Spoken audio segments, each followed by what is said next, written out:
and welcome to Adobe Live. How is everyone today? Thank you for hanging out with us while we ran through a few little technical difficulties. We are here now and we're going to have a great time. If you were in the last stream and are hanging out now, thanks for staying. And if you're just now tuning in, thanks for joining us. We've got a very exciting stream ahead of us. I'm your host, Shauna Lynn, and I'm here with the talented Spencer Nugent. Spencer, how are you today? Hello, good morning. I'm good. I've got my hot bean juice. I'm ready to go. Yes. I'm supercharged, and hopefully everyone is as well. It's good to hear. I've got my tea because nice. I've had my espresso already this morning, and I didn't want to be like more wired than I already am. This is my first coffee in a while, so I figured it's okay. Oh, okay. Yeah. This is the best time to do it. Yeah, I was getting the jitters at one point, so I decided, maybe I should cool it on the coffie. So I respect the tea. Makes sense. Yeah. Yeah, I did the tea because I knew I could drink that throughout the entire thing and I'd be okay. True. But yeah, so before we get started, if you missed the last Photoshop Daily Creative Challenge with Howard Pinsky, you can catch the second week of replays every weekday at 9 a.m. Pacific. Tomorrow, we will have the Artist Spotlight, where we will highlight and hype a member of our creative community. If you'd like to be considered for future Artist Spotlights, make sure to submit your Behance portfolio tomorrow by clicking the tab above the chat. It will say chat, info, Artist Spotlight. You can submit your Behance portfolio there. If you're hanging out with us over on YouTube, we really would like to have you come join us at behance.net/Adobe Live. There's a chat over on YouTube. I'm not reading that. I'm reading the one on Behance. So if you want to interact with us, that's the place to be. If you write questions on YouTube, I won't see them. They'll disappear into oblivion and everyone will be sad. So Adobe Max is scheduled for October 26th to 28th. It is free again this year. It'll be online. You can register at max.adobe.com. And if you missed any of the streams this week, you can catch all the replays right here on Behance. Adobe Live is now hosting live streamers on Behance when Adobe's offline. So tune into their streams and check out their creative process. I can already tell the chat is really excited for this stream. We've been doing planes, trains, and automobiles quotes because of the appropriate title of the show. And unfortunately, Spencer has not seen the movie. I have never seen that movie. I'm so disappointed. You had one task I gave you over the weekend. I know. But it turns out that sometimes on the weekend your bathtub cracks and you have to put in a new bathtub. So yeah, okay. That's how I spent my you're weekend. forgiven. You're forgiven. Well, I can tell everyone's really excited. I would love to hear where everyone is tuning in from. And while they do that, do you want to introduce yourself, your work, and tell the audience what you're working on today? Yeah. So I'm Spencer. I'm from Jamaica originally. Live in Utah now. I know that sounds weird, but Utah's actually pretty great. I'm an industrial designer. Started out as a math major, physics, computer science, that kind of thing, shifted to design and haven't looked back since. So I design products for people every day and I design experiences. I'm also a bit of a maker, tinkerer. So I like to make things, break things, and learn from those mistakes. I guess I'm just all around creative. So that's a little bit about me, single dad, 2 kids, living my best life. Make things and break things. That's so here's a little bit of my my work. So I tend to post a lot on Instagram, like many of us creatives and artists do. I also have a Behance as well. You can check out the Behance is actually a little bit more varied in content. So we've got some illustrations and some stuff I've made as well. So some of these I actually did on Adobe Live as well. But love doing architecture sketches. We're gonna be doing some cars today, so there's one. Some more architecture as well. Actually, that was a plein air sketch. Actually, was it? Yeah, I was at a coffee shop, just hanging out. Decided to use the live brushes and I think it was a fine liner pen. Yeah, in Fresco. So that was really fun. View outside of friend's house there, and a little tribute to Michael Jordan in Chicago. Oh, perfect. Yeah, well, I'm actually technically almost in Wisconsin, but okay. I say Chicago. It counts, right?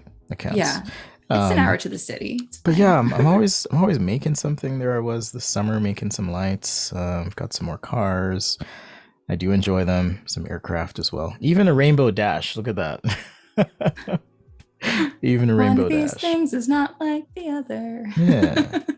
exactly. But I like to do all sorts of stuff, even sci-fi stuff, for example. Oh, wow. Yeah, I was at Lightbox this weekend. I don't know if you're able to catch that, but I the got pulled aside to do photo edits on teeth photos. So I missed a oh lot oh yesterday. okay okay. So yeah, a lot of these are actually from my live streams I do as well on YouTube. So just kind of experimenting, playing around, and so on. So yeah, it's a lot of my Very work. nice. Yeah, so a lot of what I do is products, objects, things like that. I'll throw people in if necessary from time to time. But today we're going to be doing planes, trains, and automobiles. Basically anything that moves and gets you from point A to point B. So I like um, that. how I like to do these is I like to actually get input from the audience. So if you have questions or ideas or anything from colors to the number of wheels, the type of vehicle, you can always throw that out at me. But I'm going to start off with, if that's okay, Shauna, with some warm ups and kind of just talk through my process and how I like to sketch and express ideas. If that's okay. No, you're not allowed to do a warm up at all. This is your stream. Please, Shauna, let me know. um, Okay. so I'm going to be using Adobe Fresco today, by the way. I and you use Fresco, right, Shauna? Yeah, I love Fresco. Yeah, it's It's my favorite thing is to show it to people and then blow their minds with the live brushes. Even though I uh never use them, I'm like, look at this. Look, the color bleeds. I know, I Um, know. I do and this. I do the same thing. Well, it's almost meditative actually using the yeah, live brushes to kind of have the colors pool and see how they work together, and all yeah. that. It's a So good way to make color palettes. yeah, it is. All right. So my warm ups, I do. And do you warm up before you sketch? Oh yeah, my hands literally like right now my hands are literally cold like so I have to drop and just do random warm-ups before I start sketching anything. Ah, okay. Yeah. So I like to do three things.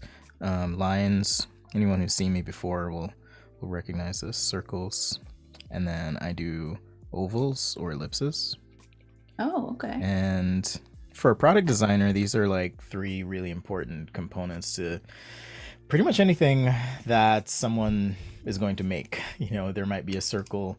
If you look at the top of my coffee mug here, it's kind of like an oval if you look at it at the right angle. So understanding these things is important, and for me, being able to do them accurately and reliably well is important. So, and I do tend to sketch a little faster. I work messy and quickly. So if I go too fast and someone misses something, just let me know.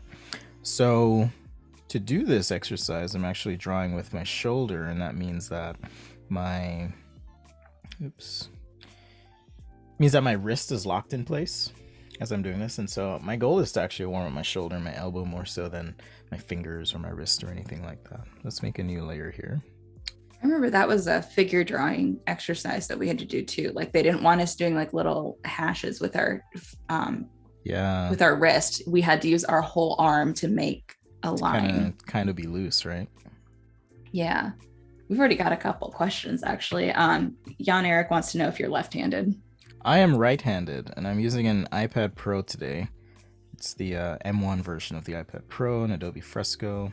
How's that working? Because I've been curious about the M1 chip. It works pretty great. Better Yeah. battery life. Things are a lot more fluid. Oh, Yeah, I've okay. noticed a difference. But I mean, I was jumping two generations with my iPad, so for me, it was a bigger difference.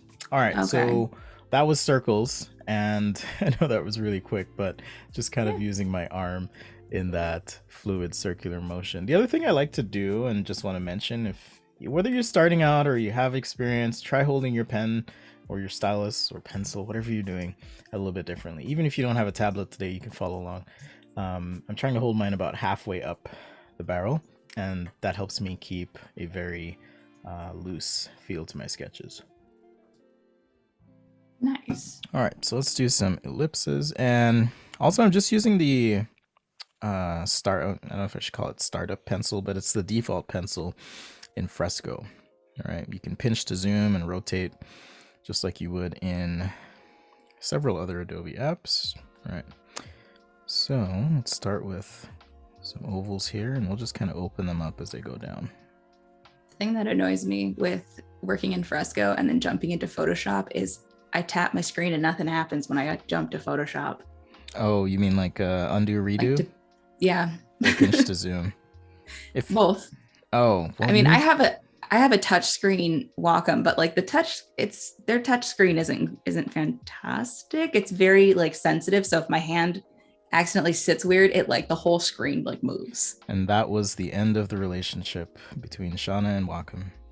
Yeah. Just I kidding. love Wacom, but that was when I turned off the No, touch I'm just function and kidding. I don't use it. I don't use it very often. Occasionally, I'll turn it on if I need to do something. But do you have Yeah. the which tablet do you have? I've got the Cintiq 24-inch. Oh, I do too. Okay. Do you use that remote with it? Never. I tried and it's easier for me to just hit my keyboard. Yeah, yeah. I have a I funky wanted Wacom to. setup. Yeah, my only issue with it right now is like my fan on it sounds like a jet plane taking off randomly. So Yeah, I get that's that. not fun. Okay, so normally But I would do, a few pages or layers of these just to warm up and get started. I've noticed that with my display as well, the fan will kick on. Um, that was a bit mhm. surprising. So normally I'll do a few pages of these. Again, the goal being I want my shoulder to feel nice and loose and warm.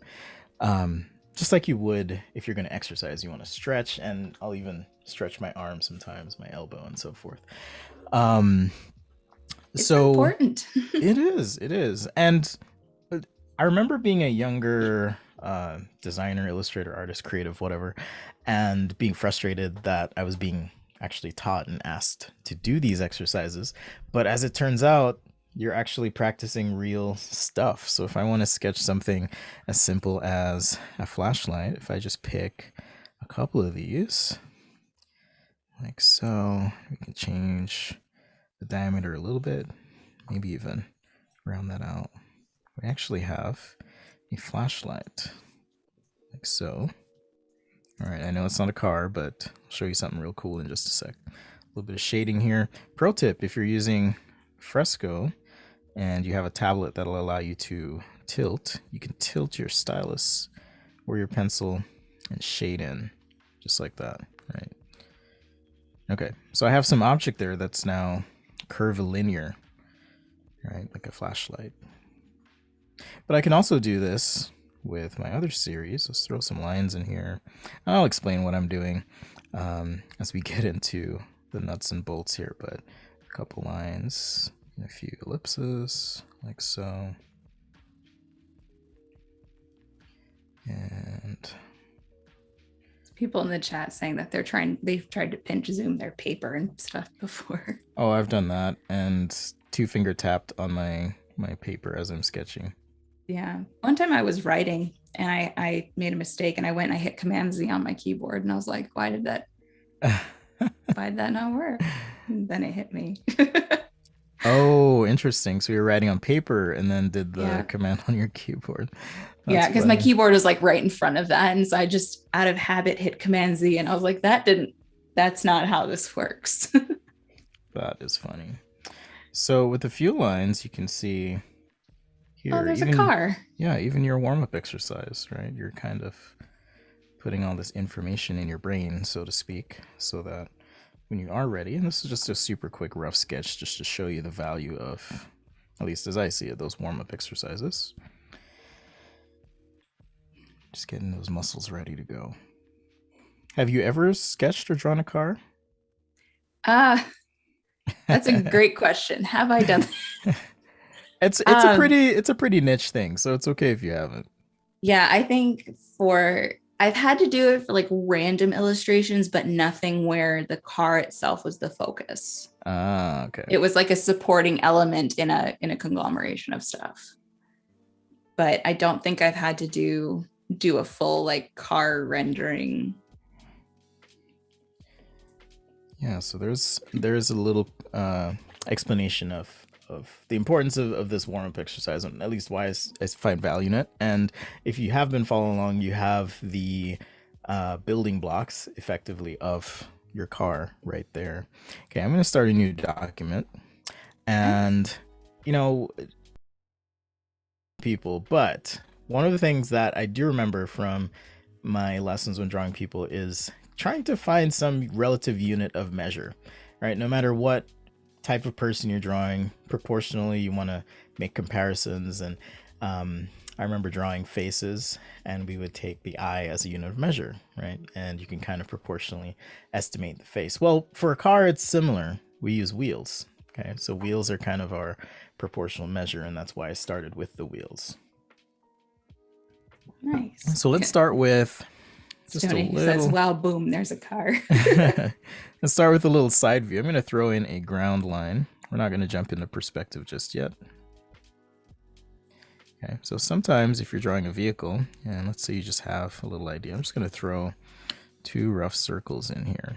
And these circles have some implicit spacing between them. So, for example, if I keep drawing circles, there's about 2 and I guess that's about 2 2/3, right? 2 2/3.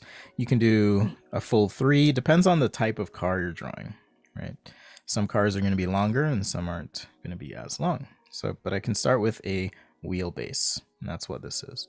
So once I have my ground line, next I'm going to sketch what's called the rocker panel, and that's this line. It's a little bit angled here, and we want to kind of create a wedge shape. So if you look front to back, this distance should be a bit smaller. And tomorrow I'm going to focus a bit more on aircraft and a few other things, but effectively what you're looking for is some sort of wedge shape, and that wedge is going to have motion, it's going to have direction to it, right? But these are kind of the building blocks of an object that moves and has speed, or is at least aerodynamic. So here I've got my wedge over the back wheel, and if you want to come back down, you can, and back down like so. And now we need to put the cab or cabin on the car. I'm going to move these down a little bit. So in Fresco, you can tap on the layer, hit select multiple, pick your layers, and now I can transform all of those. Hit done, and I'll get out of multi-select.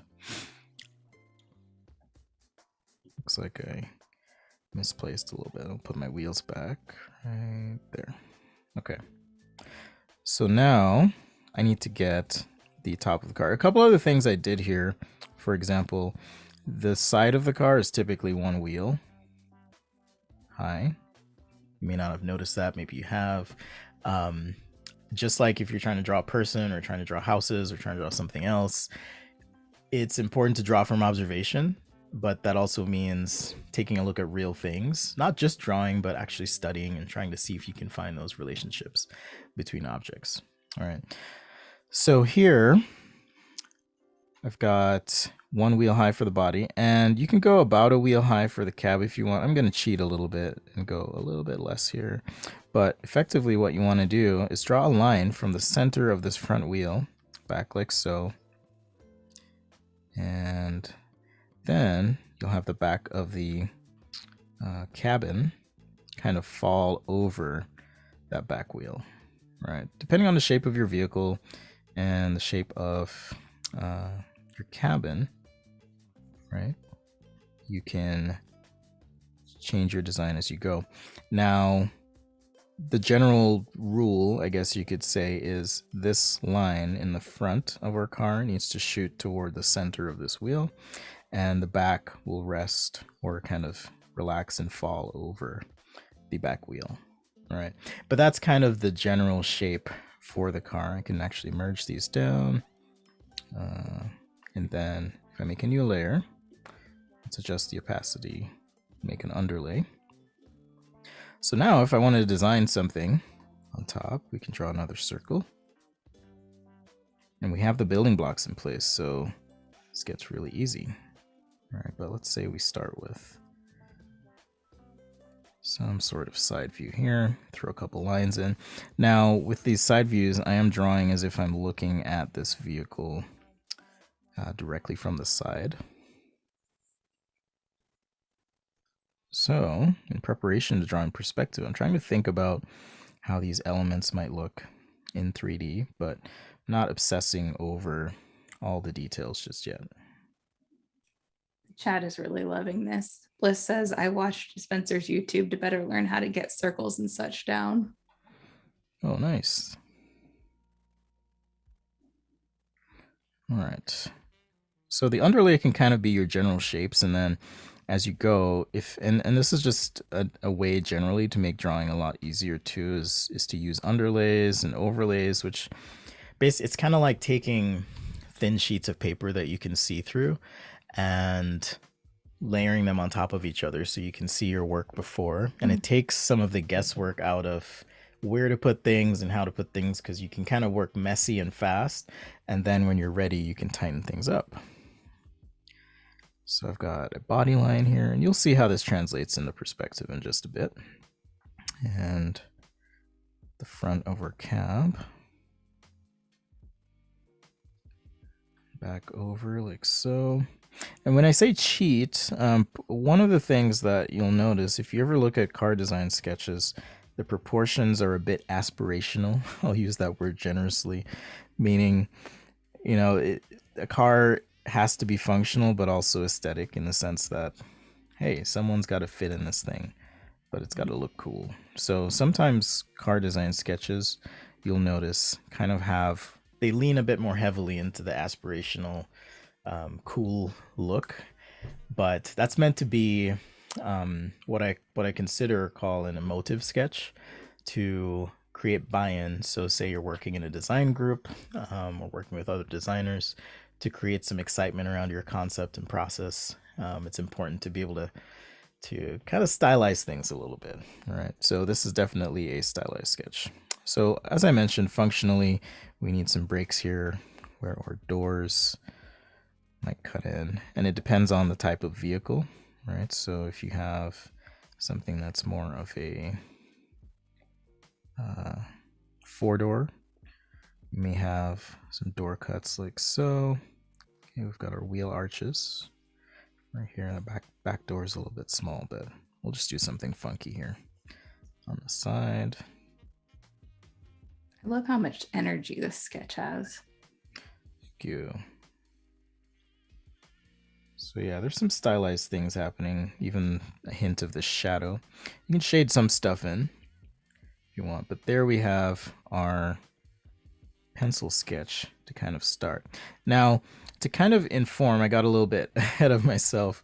What I like to do with the side views like this is start to shade to communicate form. All right. And there's a whole discussion associated with form. I'll tap into a few ideas here and there to kind of explain a few things to our audience here. But let's say, for example, I have in perspective, getting ahead of myself, but let's say I have a shape, something like this in perspective. Okay, and there's a cool, funky looking light bulb here, and it's shining light down. Okay, light is going to impact this surface in a way such that the flatter area, okay, is going to be lighter. And as this surface moves down, right, it's going to get darker. And I won't explain all the science behind all this. You can check out my YouTube channel if you want to get into the weeds, but there's going to be a shadow core here as this surface rounds, okay? And if this surface is slightly angled relative to, say, a flat plane, we also have light in the scene that's going to hit this flat plane and reflect up. So light is really dynamic, and if you can capture some of that in your sketches, it's going to help your stuff feel that much better. I'm actually going to cut and paste this so we have it just for reference here. I'll throw this up like so. So Wade has a question if you have a second. Okay, yeah. Wade would like to know if you ever name your cars. I do not name my cars. I haven't done that, but if y'all want to come up with names, that is totally fine. Well, there's already one, and it's the Nugent Series Z Pro Max. Series Z Pro Max, nice. Okay, so on this curved surface, another way to show that would be um, without all the explanation there. So if I have a shape like this and I want to make it look 3D, if I just tilt my pencil and shade like so, a little bit down, I'm going to go darker here, a little bit light, and then from the back, oops, a little too much there. From the back, I'm going to shade in real light like so.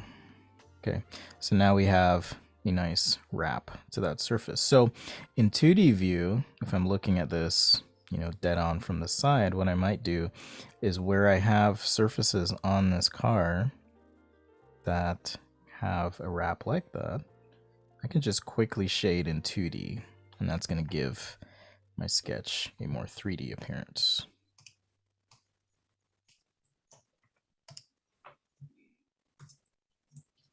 So if you want to work quickly with even something like this pencil, you can do that in your 2D view. And you said that's just the standard Fresco pencil, This right? is just the default Fresco pencil. I actually learned this weekend. I was streaming with Renee DiCeri. I love Renee. Yeah, Renee's great. And she mentioned that the pencil is one of the few brushes in Fresco that actually, every time you make a stroke, I think she said it's a procedural brush, so every stroke is unique, just like every pencil stroke is unique. Yeah. So I didn't know that. It's really cool. Yeah, she was explaining to me the brush engine a bit, so. That's really cool, actually. Yeah. But it's fun. It's fun to use. Yeah. Tom wants to know if you are able to render a carbon fiber material on the vehicle. Ooh, that would be time intensive. So that's a great question, and maybe I'll put a pin in that. And as I sketch this out, maybe this back quarter panel could be carbon fiber. I'll make a note here and try and show you how I do that. If not today, for sure, we can dive into textures tomorrow. I didn't download any textures ahead of time, so. But that's a great question. Texture is really, it's either time consuming or you get lucky and you find something you can just throw in and modify.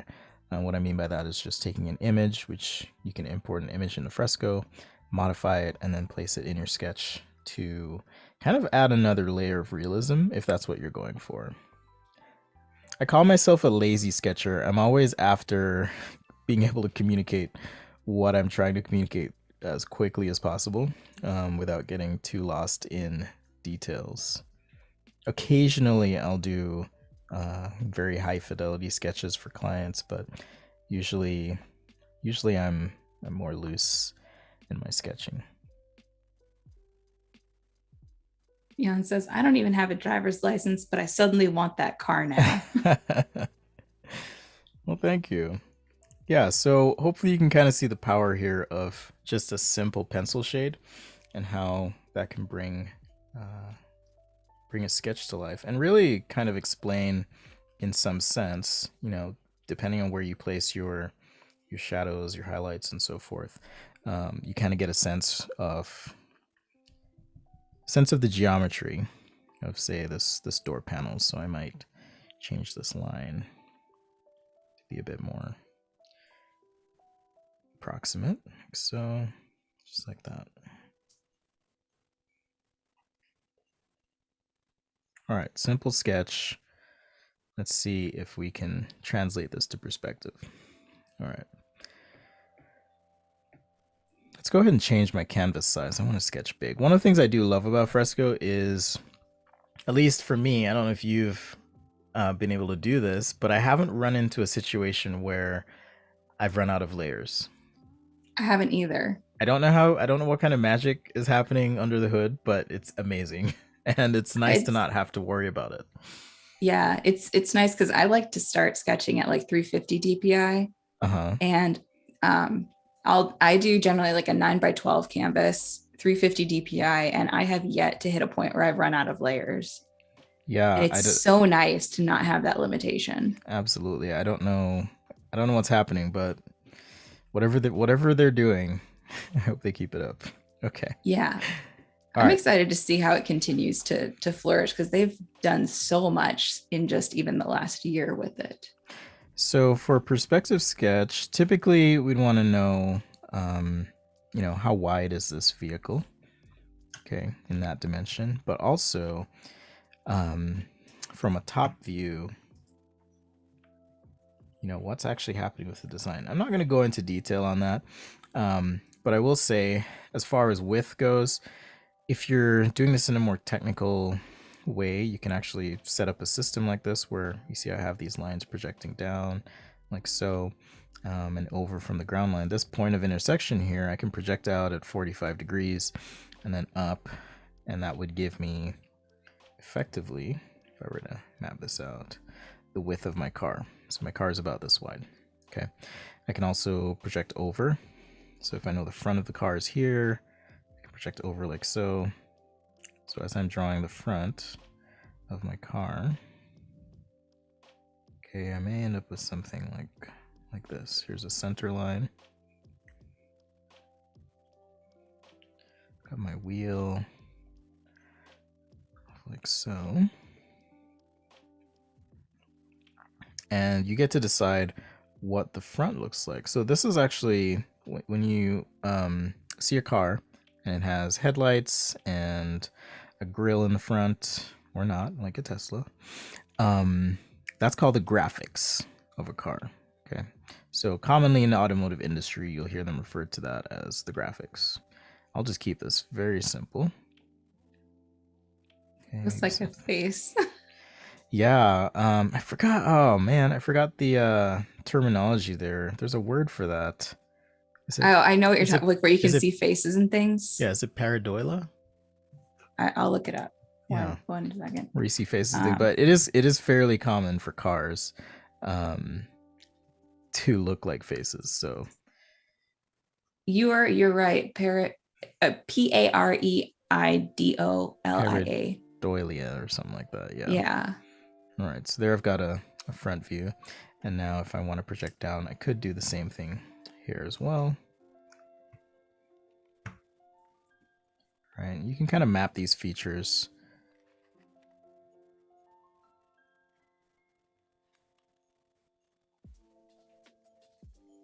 from view to view. Stephen wants to know if you're a self-taught artist, Spencer, and what inspired you to draw. I'm an industrial designer. So what that means is when I went to school, I took a class that basically covered perspective drawing, and I did do a little observational drawing. I never actually took a figure drawing class. I dipped into one, but I, for life reasons, couldn't stick with it. So I did a little figure drawing for like just a few weeks. So the style of drawing that an industrial designer does, at least that I do, is called rapid visualization. Okay, so inherent to the name, it's about visualizing concepts and being quick. So think of it as quick sketch. That's what I do. I like to quick gesturally sketch things, and then if need be, I can take the time and make something a lot tighter and figure it out. So yeah, if you look at the top of a vehicle, it's gonna look something like this from the top view. Right. So understanding 3 views, now I can actually translate this into perspective. And this is a technical way of looking at it, but I do feel as though it's important to understand how things work. At least that's how I learned to draw is, okay, if you understand how something works, it makes it that much easier to be able to draw and navigate things. Much like understanding anatomy allows you to draw people better, right? Understanding the nuts and bolts of what makes a car look like a car can help you draw one. Yeah, I've definitely never thought of a car in this manner when attempting to draw cars. So attempting being the key word here. Attempting. I'm not using the pre-release Fresco today because I didn't want it to bug out on me, but I know I can talk about this, and I am presenting at Max this year as well.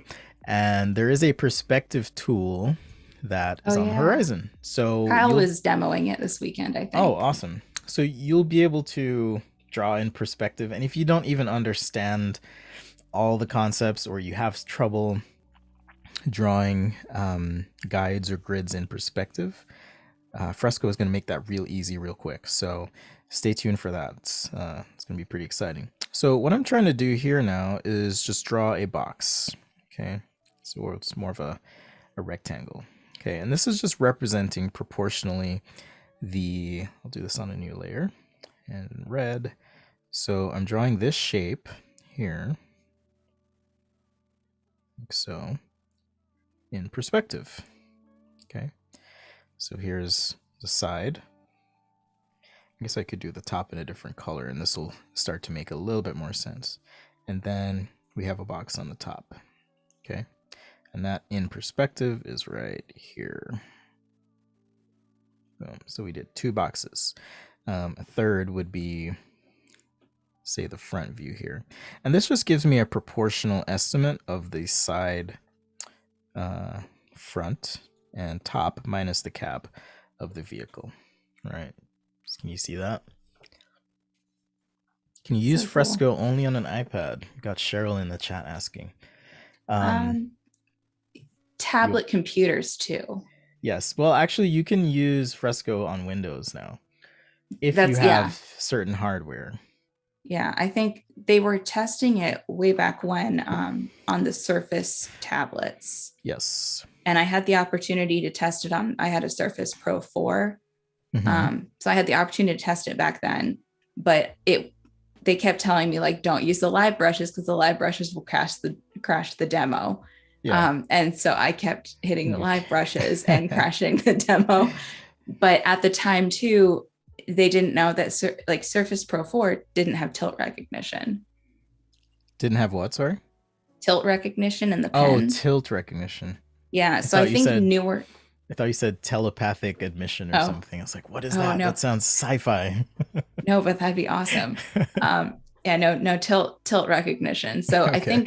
I think newer ones, I believe, do, but that was something early on that Adobe hadn't expected. And they're like, wait, there's no tilt on Surface 4. I said, no, but this is also a 2-year-old device. So they've come out with newer. Yeah. So yeah, if, like you're saying, Windows devices, you can. So this is, I'm showing you the hard way to do this, and then I'm going to get a little gestural and we'll do some cool color and render stuff as well. But here, what I want to do is take a look at, the sketch and different aspects of it. Okay, how high is the wheel on the side? Okay, we've got this overall wedge shape. If I want to, I could, even start to wedge the side out here. I know I'm going to have wheels, so I can put those wheels in boxes. If you want the even more technical explanation of all this, definitely check out my channel, or just follow me online. And I'm usually lost in the weeds explaining the technical side of all this, but let's draw a wheel here. And there's a rhyme and reason to how this ellipse looks, but like I said, you can check that out on my channel. Okay, so wedge shape here, and then I like to kind of find the midpoint of these boxes. So one way to do that is just draw an X on the surface. So it's almost like if you had a box just in 2D view and you drew an X, this point is going to be half and half of that box. So if I do that in perspective, I do get half. So at least I know where the halfway point is on this vehicle. Okay, and if I look in my view here, having a halfway point gives me some reference to say, okay, cool, this door cut is about a little bit, I'm just guesstimating here, but it's a little bit beyond the halfway point, or the inflection point here in the cab is a little bit in front of that halfway point, right? So it just gives me a point of reference. Or you could divide into thirds if you want, for example. It's another way to do it. So I'll just start throwing some lines on here. And it's just a matter of translating what you had in 2D onto this 3D shape. Jan wants to know, is it easier or more challenging to draw vintage cars? Ooh, maybe that's Do what we you could have do you next. drawn? I have, yeah. It's a little bit different. I would say car design sketches today skew toward trying to think of the right word that's appropriate. Uh, but they skew a bit more toward almost like this sculpted aesthetic that has contrast between hard edges and kind of what's in between. So there's a term that's used with car sketching called tension, right, to describe the juxtaposition of these elements on a vehicle. Whereas an older car tends to be a bit more uh, made up of non-rational geometry, or it looks more organic, in other words. So that's a great question, and maybe I can take a look at that next. So I guess in this instance, cars today are a little more intentional. Yes, I think that's a good way of putting it. Intentional. It's like an intentional aesthetic because so much is done to make a car essentially look sexy. Yes, I was trying to avoid the word sexy, but yes. I think we're okay to say that in this case. Well, not a matter of sense or anything, but just Yeah. I'm trying to be a bit more precise in my language, Okay. because it's just personal. It's I'm not smacking you on the wrist or anything, Oh yeah. but I try to be a bit more clear and crisp with my language where I can be. So Yeah. it's like when you're in college, or um, you start your first job and you're getting feedback or giving feedback, and someone says, "Yeah, it looks cool." Like, what does cool Oh mean? yeah. I had a boss that her way of giving feedback was, I like it, but I don't love it. Yeah, it's like, what does That that was it. mean? And it got to the point eventually because I just have to like crank out all these different designs for something, and I had no idea what her end product, like her end idea in her brain was. Hmm. So it got to the point eventually where I was like, what exactly don't you like about it? I don't know. I'll know it when I see it. And I'm like, no, no, no. I've Oh, already it's wasted 3 hours I coming up know. with these designs. You got to give me some solid, like, is there something about this that is working? And I can work from that. It's so hard when working with clients like that. Um, but with experience, I've learned how to navigate those situations. Um, but but yeah, when you're just starting out and your bosses say that, oh man. Yeah, Have you ever had a boss hover over you though, she as did. your Oh she, man, I had this one creative director, Shauna. Oh, it was bad. yeah. It was so bad. Dude, just like literally by my desk. You can finish Oh, on time? Like, God. yes. I just need some I'd space. finish faster if you weren't standing there. I just need some space. Come on. Okay, so as I'm doing this, you can kind of see I'm trying to reference the side view sketch as I go. I know it's a hot mess. It looks like lines everywhere, but when you're sketching in perspective, do the hard work and keep it loose at first, and then if you need to, you can come over this with a few carefully placed lines and really pull out a design real quick. Um, and then because we're working digitally, if we want to do another design or modify something, it's really easy. Just duplicate that layer and make those changes.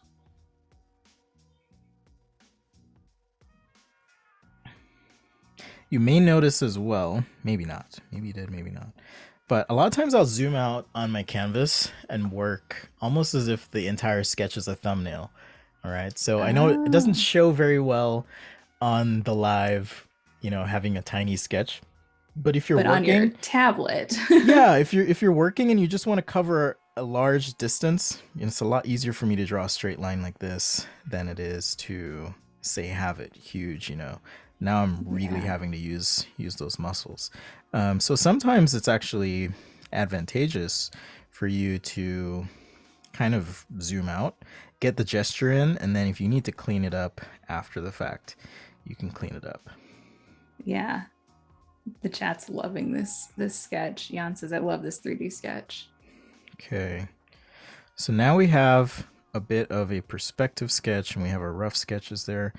So let's go ahead, and I'm actually going to, because I wasn't disciplined in my sketch lines here, take this layer and oops. Okay, tap my layer here and let's cut actually. And tap again and we will paste. Oh, you know, I forgot to turn something on here. I'm going to turn on a little thing to help all y'all. Okay.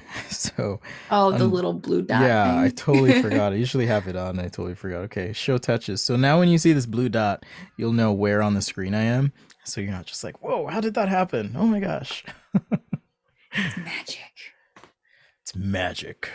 Did you watch Arrested Development? No, I've actually Oh, never watched it. okay, so we're even. I haven't watched Planes, Yeah, Trains, and Automobiles. You haven't watched Arrested Development, so. there we go. My best friend loves it. So I've like heard things over the years, but it's I've a never actually sat down and watched it. it's a cultural moment. You got to watch it. Okay. So now what I'll do is switch to another brush. So the pencil brush, great for roughing stuff out, but if I want something a little sharper, finer, crisper, I have my own brushes. Do you make your own brushes, Shauna? Oh, Awesome. yes. So the I cool make thing a with lot. Fresco, there's a lot of cool things about Fresco, but one of the really cool things I love, I work on a lot of different devices. Sometimes I'm on my phone, sometimes I'm on my iPad, sometimes I'm on my laptop, and sometimes I'm on my desktop. And part of the reason for that is creativity doesn't just happen at my desk. You know, I want to be able to Yeah. work wherever. So with Fresco, it has file sync. So if you're working on your iPad and then you want to hop over to the desktop, you can sync. But also, if I have brushes, I can throw those into my Creative Cloud library and use them on my Mhm. desktop or right here on my iPad. So I have a few brushes that I created.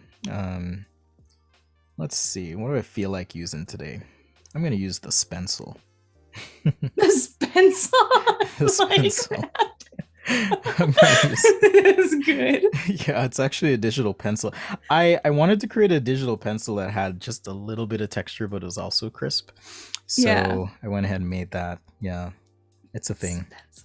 It's a thing. I give mine like just really silly names sometimes. Yeah. And I had one that was my go-to for a long time that I made by mistake. So I saved it and I just called it "This will be good for something." This will be good for something. And Now it's still in my files. you're mostly painting, right? Yeah, ish. It's a lot of digital painting. Oh, So okay.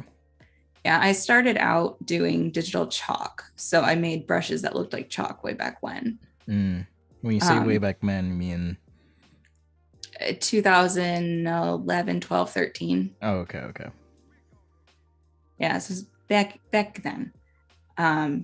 And I still make like pencil brushes and stuff because I do a lot of color blocking and then I add texture to things. Yeah, that's you'll see when we add color to this guy. I do a lot of I'll do color first and then add my highlights, shadows, textures, and so forth. All right, so Yeah. in this instance, working zoomed in can actually, it's a bit like shrinking your sketch. If you shrink your sketch, it looks a lot crisper. So I don't know if that makes sense for everyone, but if you draw real big and then shrink it down, sometimes you can end up with a lot crisper sketch. And it's particularly useful if you are working on something that has a lot of detail. But one thing to remember is you don't want to get lost in that zoomed in state. So having a good underlay can kind of help you keep track of things. Right, and then zoom out, check. What was that? You can really easy like overdo the details when you zoom in. Oh yeah, you get used to it. After a while, you kind of know, okay, if I draw a line this way or if I add some line weight in the right spots, things will start to pop a little bit better. So you can also paint a car, but this is more of a sketch, and I tend to lean heavily on my line work, right? So if I If I lighten it up, you can kind of see here we're trying to pull some detail. Oh yeah. I tend to lean heavily on my line work as I'm rendering, or sorry, sketching, because it just makes it a little bit easier for me when it comes to color. Makes sense to me.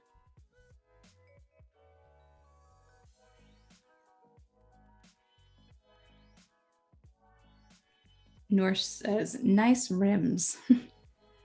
Thanks. I don't know what I want to do for my tail light. I'm just going to throw 2 lines in here.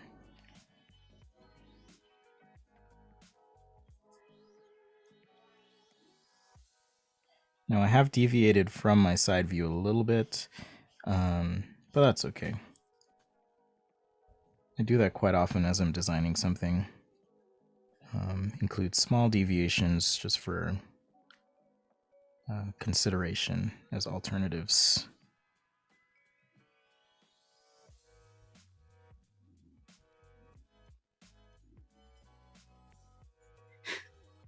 Jan Eric says, this car needs a Baby Yoda sticker on the back. Baby Yoda. I did draw Baby Yoda once. Or Grogu. Yeah, it's Baby Yoda. Are you a are you a Star Wars fan? I'm actually not. My best friend and her husband very much are. But I don't know. I just never could totally get into it. And I tried. You tried a long time ago in a place far away. I did. And actually, I watched them, I think like last summer, I was trying to watch them again. And I was like, I can't get through this. I like it, but I don't love it enough to like keep going. If you started on episode 1, I don't blame you.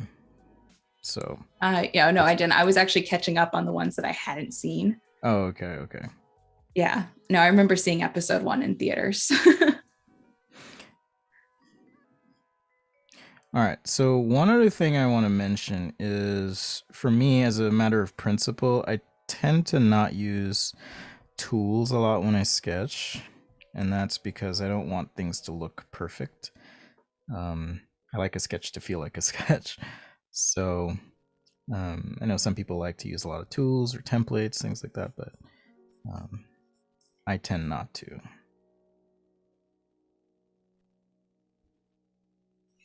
As long as you have a good underlay. And here, the reason I have this center line kind of sketched in is so I can sight left to right. And, in perspective, these distances are going to be slightly different. So this one will be less than that one. Okay. So that's why I have my center line in there. There's another person in the chat asking if you're a lefty, because Cheryl says, at least working on an iPad, you don't get your hands smudged. Spencer, a lefty? Is it like a thing in industrial design for people to be more on the lefty hand side? I don't know. I actually had someone ask me on Instagram this week as well. They were like, are you a lefty? And I was like, no. And I don't know where it's coming from. Maybe there's something in the air. Yeah, I'd love to know like what the thought process is behind that, because that's the second time in chat that we've had an "Are you a lefty?" question. Yeah, if y'all have a reason for asking, I'd be curious to know as well. I almost wonder if it has to do with like right brain versus left brain. And the person on Instagram explained that they're left-handed, and how I drew a particular thing reminded them of how they would draw left-handed. So they just assumed, but I thought to myself, well, I can draw, at least at this point in my career, I can draw a car in any view I want to. So it's not so much left or right-handed.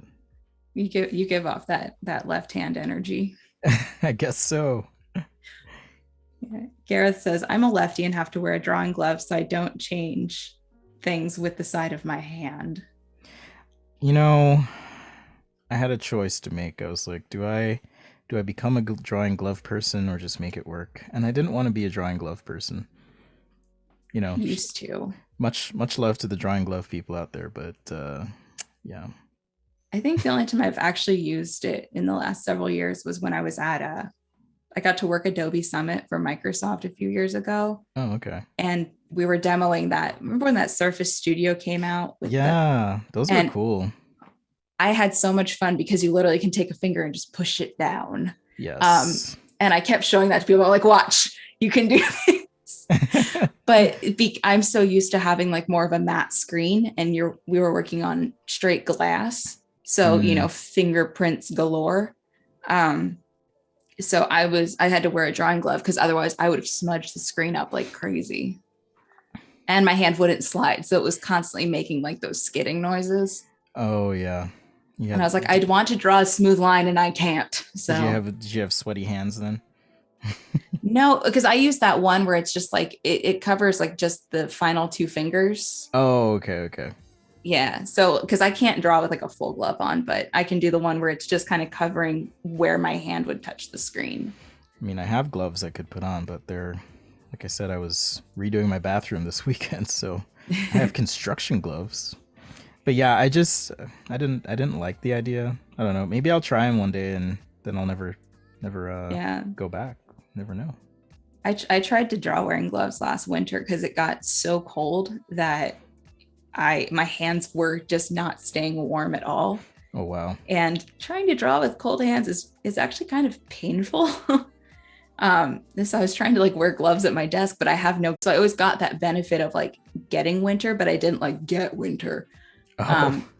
And when I moved here in like on October 31st in 2018. Mm-hmm. And that January was like, that was the first winter I got to experience as a full winter. And we had a polar vortex come through. Ooh. And it was negative like 30 with a negative 50 wind chill. Wow. And I walked outside to feel it, and immediately my contacts started to freeze in my eyes. And I was like, this isn't good. I'm going back in. That is wild. Yeah. The locks on our door and stuff all had a layer of ice on it. Like it was a weird couple days. Yeah, I like fall and spring because it's not extreme. I think the fall is definitely like my favorite, followed by winter, followed by spring. Yeah, and summer is last. Winter's a little bit hard. Yeah, winter lasted a little too long this last year. Yeah. Okay, so at this point, I've cleaned this up a bit, right? Still trying to keep some of these. Kind of looks like a Nissan now, like a 390Z or something. So at this point, just cleaning up a bit, right? I can add and just more of a hint, like, oh, maybe there's a seat here. Is that curve that you just drew? Is that like the dash? Right here or this one? That one. Yeah, that's like a little hint of a dashboard, and then I'll usually throw another little curve in for like a steering wheel. It's not precise, but it's enough that when I zoom out, it feels like some hint of an interior. Yeah. Okay. Okay. Paco just explained why people are asking if you're left-handed. Oh, what's that? The video is mirrored. Oh. So on the screen that you are on, it actually does look like you're drawing with your left hand. Oh, gotcha. Yeah. So that makes sense. That would explain it. Yeah, that does explain it. Yeah, because I see us the correct way on there, but it looks like you're drawing with the left hand, whereas like what we're seeing on our back end stuff here is flipped. Oh, gotcha. Yeah. I only know because my shirt reads backwards. And yeah, I can totally see that now. I just checked in on the Behance stream. Okay, cool. Makes sense. The door handle breaks. I'll make it look like a Z. Yeah, it does. Just a little bit. All right, so now we can start to add a little bit of color. If I were making this like a real presentation car sketch, though, I would like probably take another overlay to make it even crisper. So, but I'll kind of cut it right here.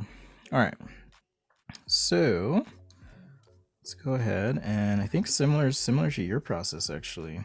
Well, I don't want to assume, but I do a color blocking as well. Hmm. I should have asked. Does anyone have any requests for color? I Ooh, know we had carbon fiber mentioned, so I'll try we and did. start there. I'll block in some gray.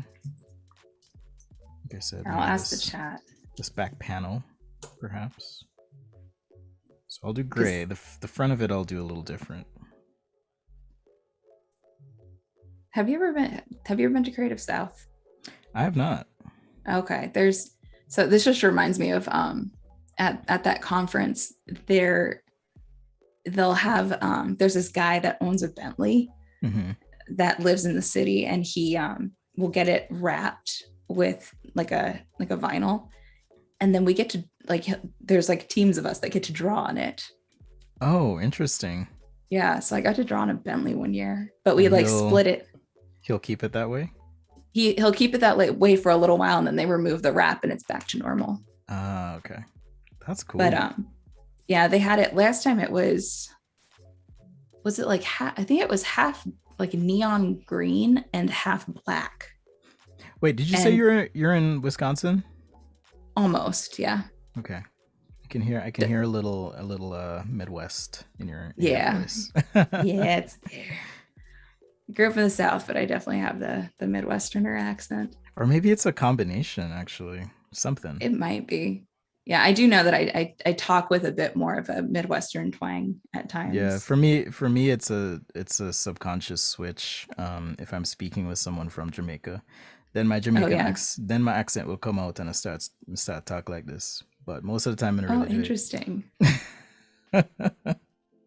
Yeah, I do. It's interesting too, like because I'll find too if I'm around someone that is from the Midwest and they've got a thicker accent, mine tends to Hmm. mirror that. But if I'm Yes. from the South, it's not quite as apparent, even though all my friends are like, no, you sound like you're from the I'm Midwest. also one of those weirdos who, like, if someone's from Great Britain or the UK and they start speaking, I will start speaking like them, even though I don't. Yeah. Does that make sense? Like, I'll be like, "Oh, hello, good day," and they're like, you okay, man?" Okay. It, There's actually a study about that sort of thing where it's like if you're an empathetic person, like you tend to like mirror to make people feel more comfortable. yeah, it happens a lot. Well, that's a good way to think about it. I'll hold on to that Yeah. thought It's because it's it's like meant like in your brain and in your subconscious, it's like meant to make the person feel a little better and feel like they've got a bit more of a connection, but it's uh, also like sometimes seen as really weird and you just don't mean to do it. yeah, I don't want to be patronizing or like weird, but Yeah. sometimes it just comes out. I did used to make fun of one of my old managers because he knew he spoke with a very Canadian accent, even though uh he was not from there. And he'd say a boat and oat. About. Yeah, a boot and out. And we're like, and we'd look at him and he'd look at us, he'd just go, out. A We're boot. like, yeah, yeah. We're like, OWT, Yeah, out. I had a Canadian boss for a minute too, and it's like, okay, that's one way to say it. Yeah. All right, so now we're just kind of blocking in some areas here, and sorry, I'm just checking my back end. Okay, my back end is frozen, so just making Oh sure. no. Oh, it's Okay. fine. It's fine. Just our Catch up. controller screen. So just making sure that y'all are Okay. seeing stuff. Okay, so we got some colors here. I saw yellow. I saw midnight blue. Oh Um, yeah. Let me flip burnt through here and see. orange. What is my favorite Ooh. sports car? I don't really have a favorite, but if I were to choose right now, um, I do like my sister has a 370Z. It's pretty fun. I almost bought an Audi TT, but I'm glad I didn't. I think it was just Yeah. a lapse in judgment, midlife crisis. I don't know, like you could tell me a car is something, I would just say, oh yeah, sure, that's totally it. Like I don't know anything about cars. I know enough to draw them. I don't know enough to necessarily be a car designer, if that makes sense. And that was by choice. I actually did an internship at General Motors back in the day. That was a real growth experience for me because I was completely out of my comfort zone, doing Yeah. things I didn't know anything about. But you know, wanted to figure out what do I want to do as a designer. So um, had interned in San Francisco at a studio, and then the following summer had an opportunity to go to General Motors, so I did. And yeah, Nice. I learned a ton, but I was out of my depth. I'll tell you what. So learned a lot of cool things, made some great friends. That's awesome. I guess it's a bit like life. Sometimes you gotta do something different. Yeah. Just throw yourself into the deep end and Yes. Hopefully not too deep that you drown, but yeah. It's yeah, I always think back to like I got a new car a few years ago because I'd had a Ford Escape from when I was like 16 on. mhm. And that thing, by the time it was done, was costing me more in repairs than it was worth. Um, like there was a period where it kept like Was that your first car ever? yeah, that was my first car ever. Oh, So I knew I wanted an SUV because I'm 5 feet tall. So I don't want to feel like I'm sitting on the ground. okay. And so but I loved my Escape and it was a great car until it was like too old at that point. And it was with the right repairs, I think it would have been fine, but it was just getting expensive to keep it up. And I was like, with what I'm spending on this, I could I could work on a new car. Yeah. And because my car had been in the shop so many times, I always had a rental. I kept getting rentals for a while, and I found that I really liked the Chevy Equinox. Mm. So when it was time, I traded the car in and I got an Equinox, and it's a bigger car than what I had, and I love it. My It's first car was was a used cop car. really, Yes, really. Oh my gosh, I had so much fun. I mean, you drive on the freeway and people just move out of your way. I was gonna say there's like a distinct shape to cop cars. Yeah, there is. So that was fun. Oh, that's great. Yeah. It's a Ford Crown Victoria. That's what I had. It had the spotlight and everything on it. Not Oh, the that's hilarious. yeah, not the sirens, but it looked like an undercover cop car. Oh, That that's was funny. my first vehicle. Served me well. Yeah. I drove it across country a couple times. Yeah. Yeah. All right. That's awesome. Mine made the trip from Florida to Chicago, and it's made several trips from where I'm at now to northern Wisconsin with a bunch of fishing gear in it. So, Oh, you're fisher human, fisher yeah, person. my dad more so than I am, but Oh, he okay. takes my sister and I up to an area called Monaco, Wisconsin, and we go and fish there for several days That's really cool. in the summer and sometimes in the fall. Not this fall, but the he'll like his car is huge. It is the biggest like Ford Explorer I've ever seen. I have to climb to get into it. um he'll fill his car up with like gear, and then he'll put stuff in the boat, and then the remainder of the gear that needs to go, including like suitcases and stuff, goes in my car. Oh, gotcha. Yeah, So man. it's I mean, I'm not much taller than you, but that would be different. Being at yeah, 5 feet. it's My sister is 4 foot. I think she's 4'9" now. oh Yeah. yeah, it's a shorty's got to stick together. My younger sister is 5'9.5". Oh So wow. yeah, there's a rogue gene on my mom's side that I got. Okay, so now that I've Ooh, gotten my colors blocked in, I like that this is where yellow. I start to shade. But I just want to do a quick aside. I started to explain a bit here about shading and stuff, but I just want to show a little bit more context. So I'm just gonna hide these. Oh, and this is why I rely on lines. So working quickly and efficiently, for example, here, if I turn my lines off, you can see how Mm, splotchy and messy the color is. But because yeah. of the crisper lines, the sketch comes together. So just a little, oops, let me turn that back on. Just a little tip for you. So if you like want to work this way, you can. If you're going to paint, however, and you can do Yeah. that with a car sketch, you'll just have Also, to be a lot more careful with the color. yeah, I do that sort of what you're doing now. That's how Hmm. I'll do like color tests for spreads so I can see like what will work better. And I do them in like thumbnail size and just lay down Mm. color with the sketch in front of it. And then turn the sketch off. Not usually because it's like blobby, but it's Okay. just so I can get an idea of like what colors would work where, and then I translate it to the larger piece. And then in terms of like work order, I have a lot of layers here, as y'all can see. So this set of layers, from this little splotchy shape here to the yellow, those are all my solid colors. And what I like to do is above those layers, apply my highlights, reflections, tone, things like that. Okay. But just a little aside, as I was mentioning, get back to my stencil. Yeah. Oh, we've got a good question here. Jan Eric says, is it common practice to include a driver in these types of illustrations, or should the focus be purely on the automobile? That's a great question. Usually it's on automobile. But if you're doing more of an illustration and maybe having some context, maybe this is race day or game day or whatever, you might want to have some context. And you might pick a different point of view as well. This is a typical, what I would consider to be a little bit more product design point of view. Car sketches do tend to have less of the top being shown and more of the side, but for purposes of showing y'all perspective and understanding proportion, I've kind of sketched it in this way. But really great question. And Cheryl would like to know, do you do any NASCAR designs?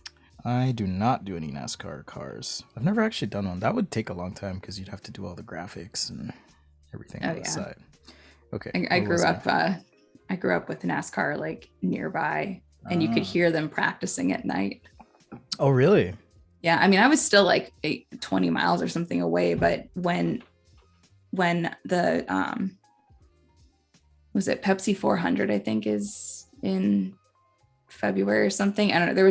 There were races that when these guys were out there practicing, you could hear them like go vroom, vroom, as they went around, and it was very faint, but like you could hear it through your bedroom window. It was weird. Yeah, that is really interesting. Yeah. But those cars are definitely loaded with graphics. So let's say, how do I want to sketch this for y'all?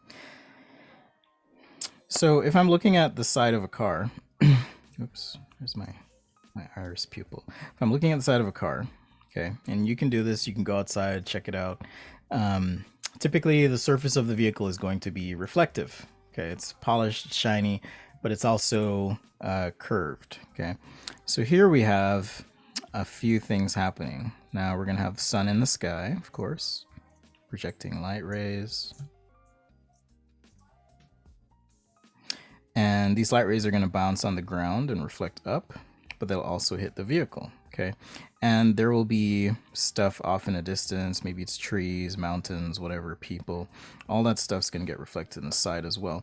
So as I'm sketching or rendering the side of a vehicle, oftentimes, and if you go outside and take a look, you'll see stuff like, trees and stuff being compressed into the side of the vehicle. And by compressed, I mean that reflection, okay, is a bit distorted, like so. And then it'll kind of fade out. Up top here, you'll get things like a really bright sun, but some shade. And then also, if you look out toward the horizon, so if this is the horizon here, okay, the sky tends to get lighter toward the horizon, right, and more in like a deeper blue as you look up. All right, so if you're able to go outside sometime, take a look at this, and you'll kind of see this real effect happening. Okay, and as this surface here changes direction, we're gonna get the sun again, maybe some highlight here, okay, and we'll get ground reflections. And ground reflections just mean that depending on where the car is sitting, if it's sitting on a color, if it's sitting on a white surface or black surface, we're gonna get some of those reflections happening in the side of the vehicle. All right, so that's my quick 30-second explainer of reflections on the side of a vehicle. So I'm gonna start with kind of toning the car here. Let's go ahead and move this out of the way and turn that off.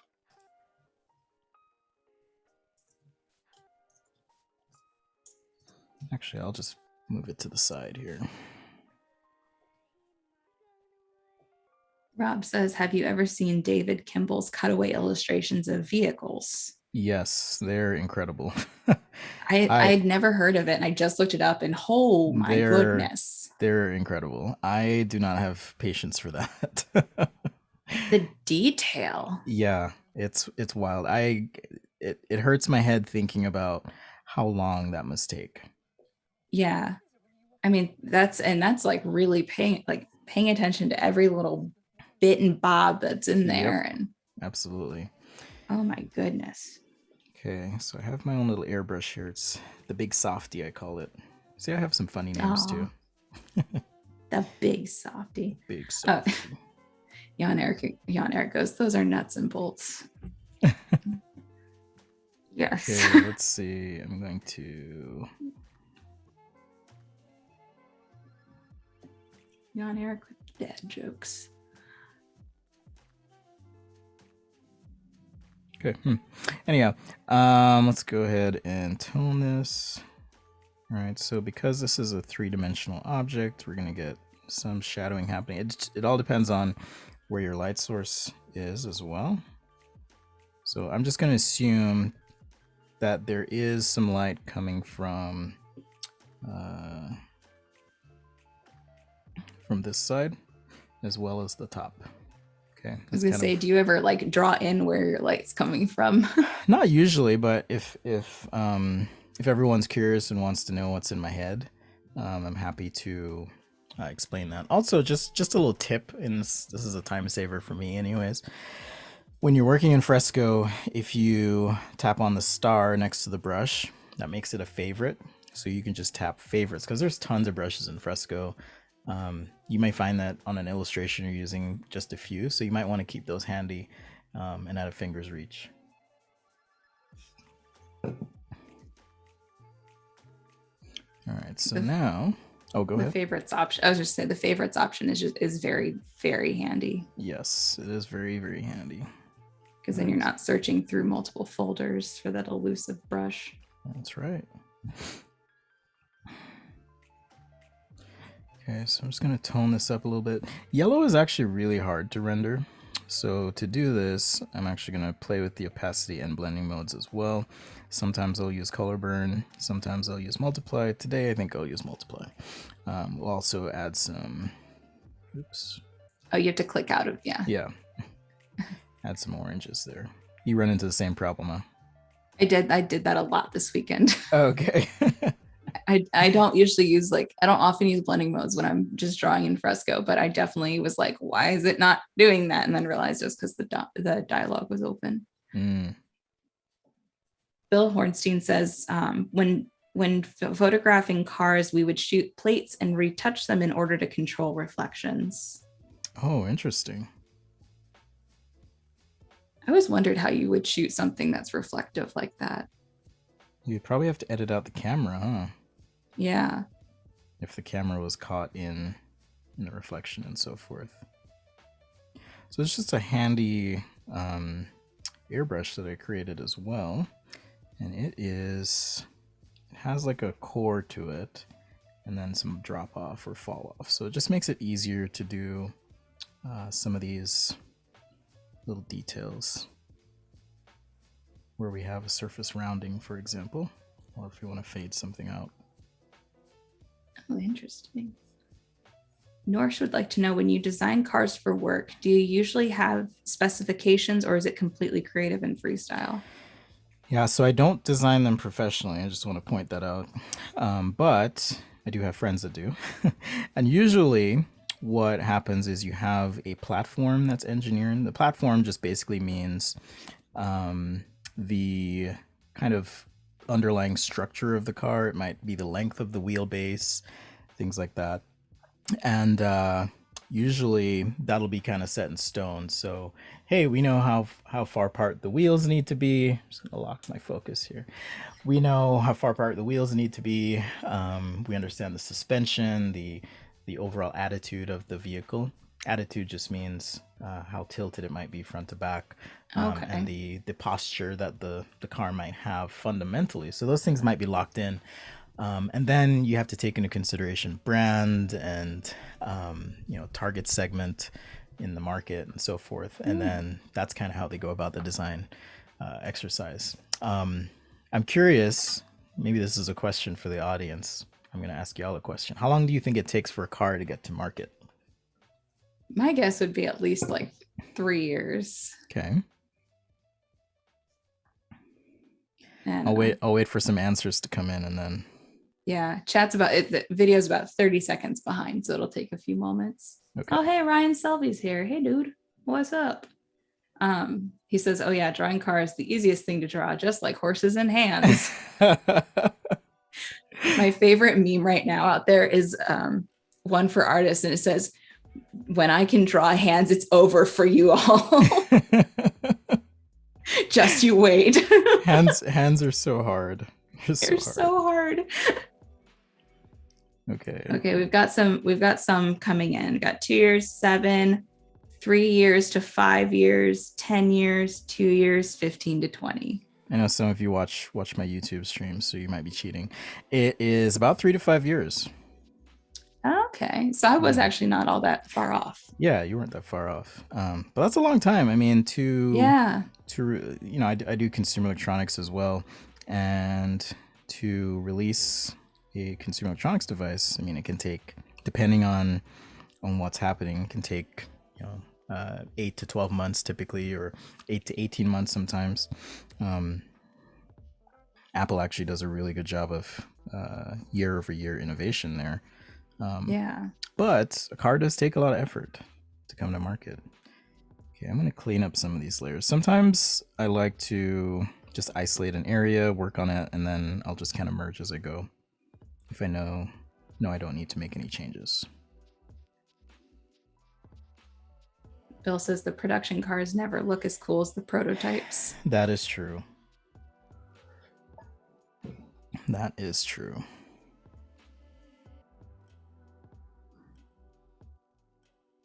Oh, a blockbuster film takes about 3 to 5 years. I had no idea. Oh, I didn't know. I mean, I guess it makes sense, but assuming that's what you mean, Wade, 3 to 5 years. Yeah, Ryan says Apple has a conference tomorrow. That they do. Are they releasing new tech? I think they're going to announce a new iPhone.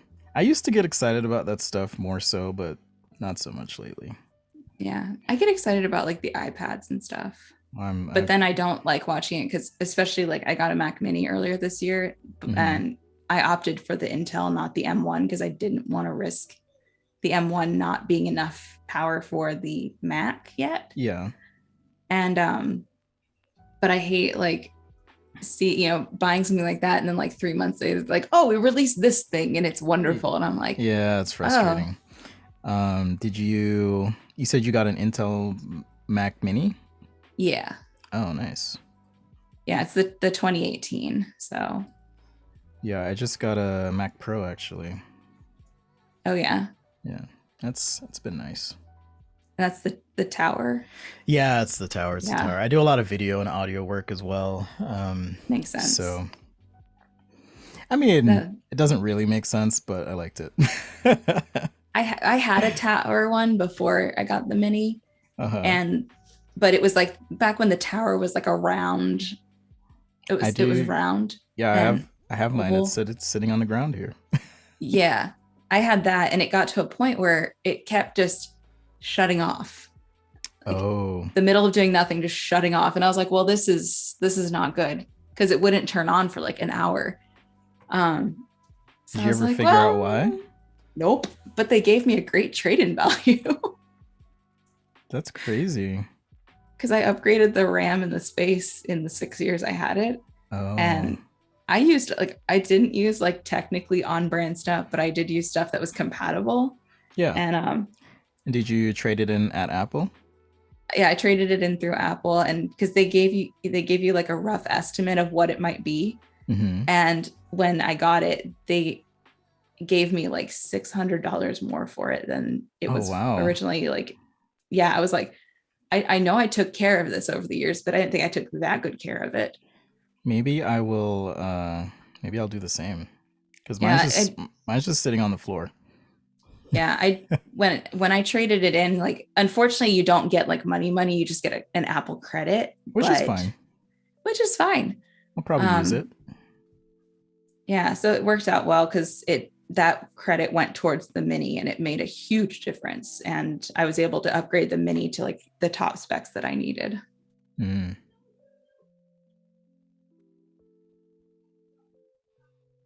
Umacorn says, I need a new phone, but would love to get an iPad so I can draw digitally. iPad changed my working, like my process. Yeah, as soon as the first iPad Pro came out, I was like, I need that. Mm-hmm. And for a few years, I actually didn't use a Wacom tablet because it was so good. Yeah. I used to work at my desk more, and I had like a Surface and I had a Cintiq Companion back when that came out. And Yeah, I had one of those too. yeah, mine eventually it died on me at a conference and the charging port wouldn't charge. That's no fun. Yeah, that was not good. Um, but I was traveling with the Surface Pro for a while, and I went to Creative South and everyone took out their iPads and they're like sitting there and the iPads are all like within seconds ready to go. And my thing's still booting up. And I was like, well, now I've got iPad envy. Yep.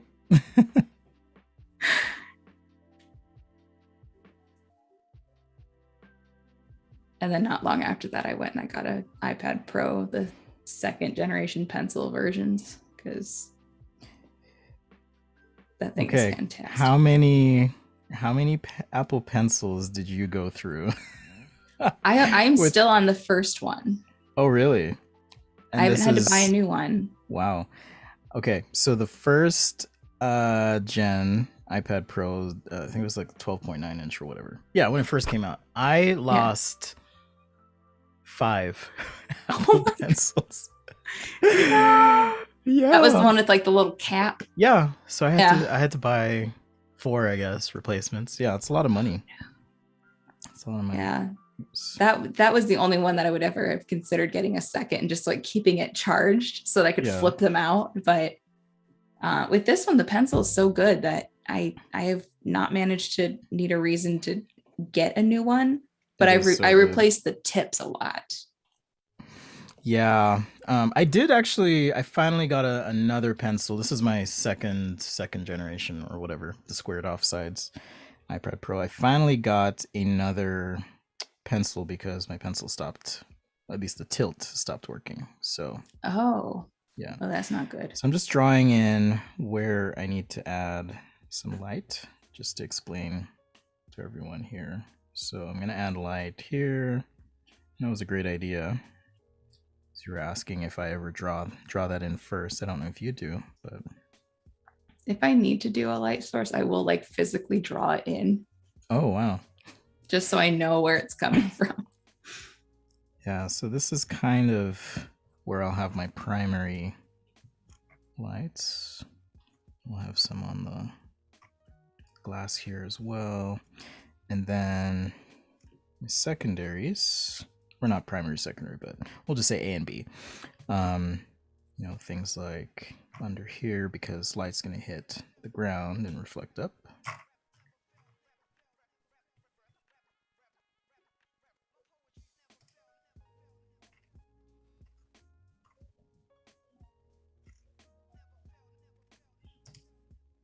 But yeah, I went through like 4 or 5 of those. It's crazy. Oh wow, that's a lot of pencils. Yeah, it's a lot of money. Stoney says, "Is your video flipped? You looked like you were drawing with the pen in your left hand." Yes, the video is flipped. So Spencer is right-handed, but you are the third person today to mention that. This is actually the first Adobe live stream where I've been asked that question a few times. So that's so funny. So we've got about like just under 25 minutes left. Okay. So we are good on time. That's enough time for me to finish up these reflections, add some lights, and then finish up the rims as well. So we are good. All right, so now I'm going to do hard white here. So I saw Big Softy and I thought that said Big Slushy. And I was like, oh, that would be a good name for a That would be a good brush. name, the slushy. Yeah, the slushy. I'm trying to figure out though, like what that would look like. I feel like that'd have to be like a noise. Um, it'd Probably. have to be like, I do need to make some new noise brushes. I have a couple. yeah, big slushy. I always like Kyle's brush names. He's got some funny ones. Yeah. Um, trying to think, there was one that was really good for a while there, but I can't off the top of my head think of it. Do you use smoothing a lot when you draw? Not really. If I try a line several times and I don't get it, then I will. Yeah. The only time I throw smoothing on really heavily is if I need to do any kind of form of cursive. Yeah.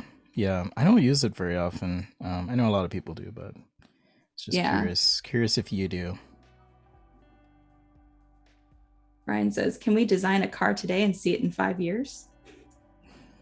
The Adobe car. Seems a little off-brand. Off product, off Yeah. brand for product, but who knows? I don't know. What kind of features would an Adobe car have? Well, I don't know. Could you color correct reality through the windshield?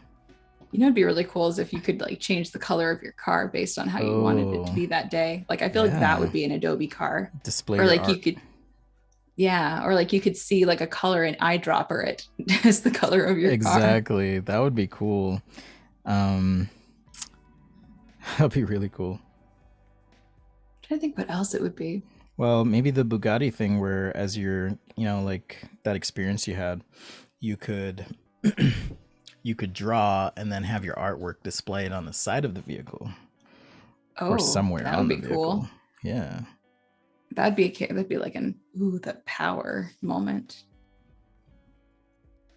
Okay, so tomorrow I'm going to focus on aircraft. We'll be doing some things that fly. Things that fly. Yeah. So hopefully everyone can join us again tomorrow. Yeah, I'm excited for that. We'll I like have our airplanes. Artist spotlight as well. Yes, we will. Yeah, if you guys are joining us tomorrow and you want to be considered for future artist spotlights, there will be a tab above the chat. It'll say chat info artist spotlight. Click on artist spotlight, and you can submit your Behance portfolio for potentially getting featured in a later show. And then I should mention, well, I'm going to plug my Max session. Do it. So I work on paper a lot and also digitally. So my Max session this year is kind of hybrid. It's a little bit of paper sketching and a little bit of digital and kind of jumping between sketching on paper and working digitally. So awesome. Check that out. Yeah. Register for Adobe Max, y'all. It is free. I don't know if you do that at all yourself. I used to do paper sketching, but I don't anymore. You've transcended. I've transcended. It's just easier for me to do the digital, and I do what you do, where I just do new layer, and I use color when I draw. So I just start from a really light color, and then I just go darker and darker and darker and darker until I'm happy. But if I have to send the sketches to a client, I have to put them in black and white because I've had clients say like, but I don't want this to be purple. And I'm like, it's just a sketch. Oh, I've had that before. Actually, this process I'm doing right here of creating reflections. And the first step is to kind of block these in, then I'll adjust the opacity and erase as needed. But I did this on a product sketch once, and I was in a review session with a client, and they just had this perplexed look on their face. And so we're like, hey, do you have any questions? And they're like, yeah, what's that? Why is there a hole in the middle of the product? Oh no. And I was thinking to myself, well, it's a highlight, Yeah. So yeah, sometimes things like that can get misinterpreted for sure. Yeah. Like, I don't want it purple. Yeah, I definitely, I think that only happened one time. And then after that, I was just like, I'm just going to black and white these because no one understands that like, it's not going to be purple and pink. I just like to draw in those colors. Yeah. Purple and pink. I do red and blue sketches quite often as well if I'm doing illustration type stuff. Yeah. Like the physical pencil where you got a red side and a blue side. Yeah, exactly. People are still trying to figure out the Adobe car. Jan says, you get caught speeding. A police car pulls up behind you. Command Z. Or you get in an accident, Command Z. That would be awesome. North says, Command Q, and the car kicks you out. There you go. All right. So remember I said most of, like with my colors, I like to keep those on the layers below. So now when it comes to reflections, I like to put those above the sketch lines. Oh, awesome.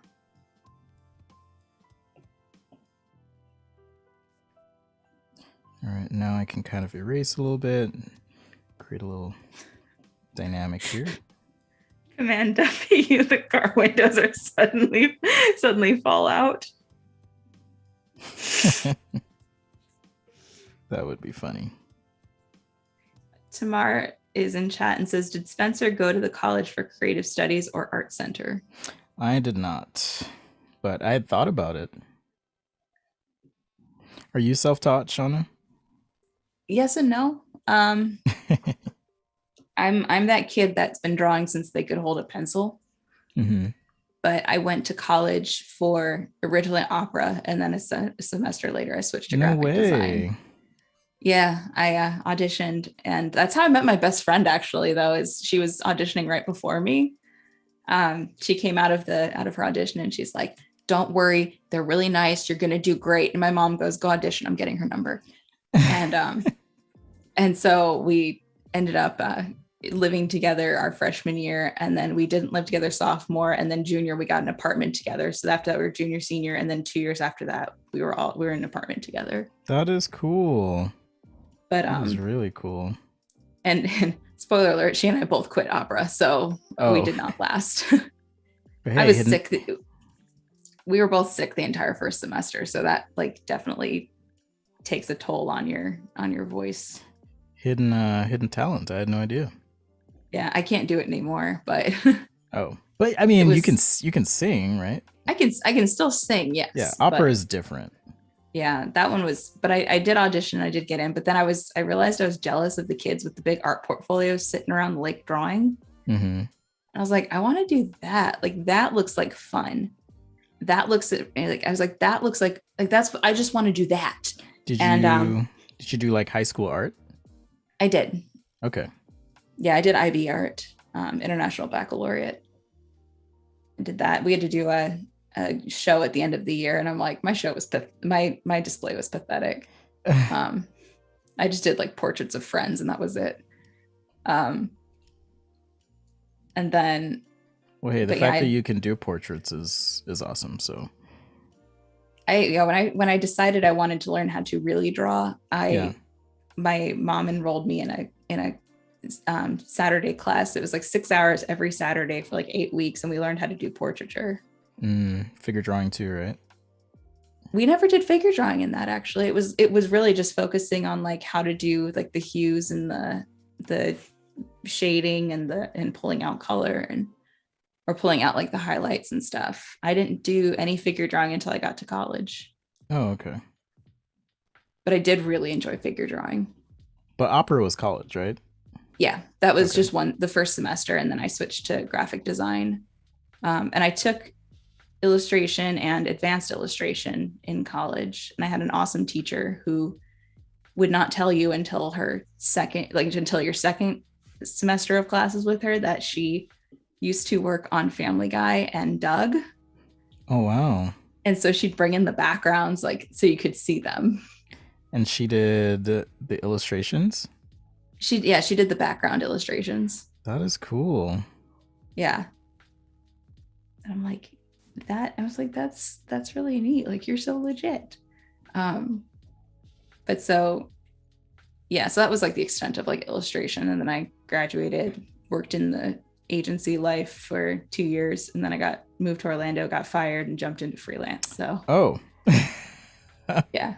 So I've been doing illustration ever since February 2013 full time. Do you karaoke? I don't like performing. Oh, okay. I love that. Karaoke. Was also Like, Yeah, that was also a wrench in the plan. yeah, yeah. I love karaoke. I always admire people that can do karaoke because it looks like fun. I'm just too scared to get up there. With a little liquid encouragement, you can do many things. That this is true. Wade says portraiture without figure drawing. Yeah, I mean it was like we picked an image from a magazine, like a face from a magazine, and we had to draw it with no training at all. And then 8 weeks later, with all the training, you redrew it and then you compared the two. Mm. I learned how it was like a lot of it was actually like grid drawing. So you learned how to draw on grids. I've never done that, but I've seen people do it. And I'm like, wow, y'all are really patient. It's handy when you're doing something really large. Mm. Do you still use that technique? I've when was the last time I used it? It's been a long time since I've done it. I don't think I've used it anytime recently. But it's a great tool, especially if you're trying to get comfortable with like proportions and you're using a reference image, because then you have like exact essentially tiles to work from. Yeah. Makes sense. Okay. I feel like I'm losing track of time. How are we doing? You're still good. We've got, let's see, it's 11:16. So we've got, I'm trying to math in my head. It doesn't work very well. 14 minutes, 10 minutes. We have to sign off by the 25 mark. So we've got like 10, just under 10 minutes. Okay, cool. I think we're doing all right. Yeah. Wow. That looks so legit. Thanks. The highlights make a huge difference. Yes. Like the shadows do too, but I feel like the highlights are definitely the. Yeah, it takes some finessing, but you can kind of figure it out. But again, if you just think about, what's actually happening, then it's a lot easier to kind of just breathe and know where things go. When I was just learning to draw, I would often panic and just throw everything at your drawing and see kind of what works. Yeah. But when you start to understand, you can actually think through things. So it's kind of nice. Yeah. This is really cool too, because the way that you've got the airbrushing blended, it looks like a Copic marker drawing. Yes. Oh, right here. Yeah, like there and then on the hood, right where those two highlights are. Oh yeah. I did use I should mention I did use a marker brush as well. Oh, okay. So yeah, that is a part of it.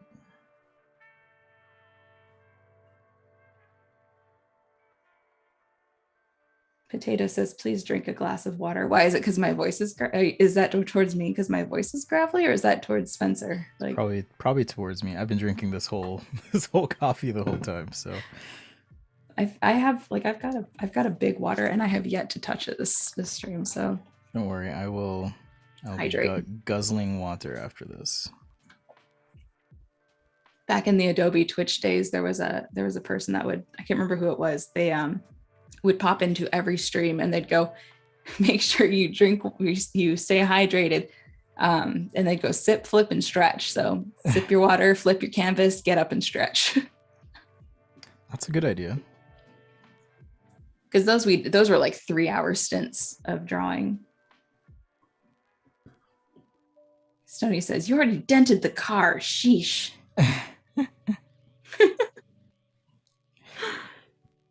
It's okay. We can control Z the car. We can take it all out. I always like to take like Adobe and make it into like words, because sometimes it works when you combine Adobe with whatever you're drawing. Mm-hmm. But in this case, it's not going to work. Well, maybe tomorrow. Maybe tomorrow. We could do Air Adobe. Air Adobe or Adobe Blimp. My mom sent me a picture a few years ago of the Lightyear or whatever it is. Oh, the Goodyear blimp. Goodyear blimp, just chilling in our neighborhood, just down the street. Now, are they still in the south? No, they're up here in the north. Oh, Jan did it. The Adobe Mobile. Adobe Mobile. Um, but yeah, we had the blimp was just chilling. So I tweeted it, and the Goodyear blimp tweeted back, "What, a blimp can't just chill?" Oh, really? Yeah. I was like, I love social media sometimes. I like when companies have social media people who are like, I don't know, like Wendy's has a really great account. Um, Yeah. Like they're just a little sassy. yes, exactly. I love that. It's always really entertaining. I always like watching too when the social media managers of various companies start feuding with each other on like Twitter. Yes, so good. So good. I think the most recent was, at least the one most recent I noticed, was the chicken sandwich wars. Oh yeah. That was fun to watch. Oh man, just yeah, that was just throwing shade at each other. apparently Wendy's has a Discord channel. Oh, they do? Yeah, Wendy's is like on top of I things. think KFC released a mixtape on Spotify. You can What? check out. Yeah, it's fascinating. I Social media is so funny. The other day Adobe was having some fun on theirs, and they said share your pets with us. And so I shared a picture of my Shih Tzu, and and they immediately put it into an image where it said employee of the month Teddy. And of course I assumed it was Renee behind the account because Renee really loves my dog. And it just seemed like it was something that she'd be doing. It was like self-serving, like I get to look at all the dogs. And Yeah. I when she came out, and she said, no, it wasn't me, but I appreciate you thinking. They give me such power. With great power comes great responsibility. It really Um, is. are you into the Marvel movies at all? Spider-Man, the new stuff coming Yes. out. Okay, I cool. love Marvel. I was a The little. Avengers theme song is like my jam. Oh man. Um, I was a little marveled out for a bit, but I'm excited to start up again. I haven't seen Shang-Chi yet though. I haven't either because that's only in theaters, I think. Yes. Oh, you're being responsible. Right now, yes. Yeah. But I also am not like against against waiting for things to come out on video at this point. So Yeah, sometimes I'm like too busy to go out, and so I'll do that too. yeah. I'll just wait. We have Or a tiny theater. We have like an old school, like old vintage building theater. And they play like 2 movies a week. They just got 2 little theaters in there. hmm. So if they bring Shang-Chi there, I might go see it. Uh, Because it's 10 minutes down the road. yeah, I'll probably just But wait and buy that one. yeah.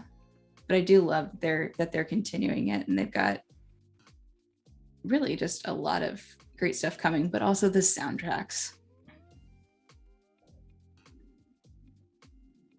John Eric says the Loki theme is great too from the TV series. I It can't is remember what that great. was, but I feel like I remember That liking it. series was awesome.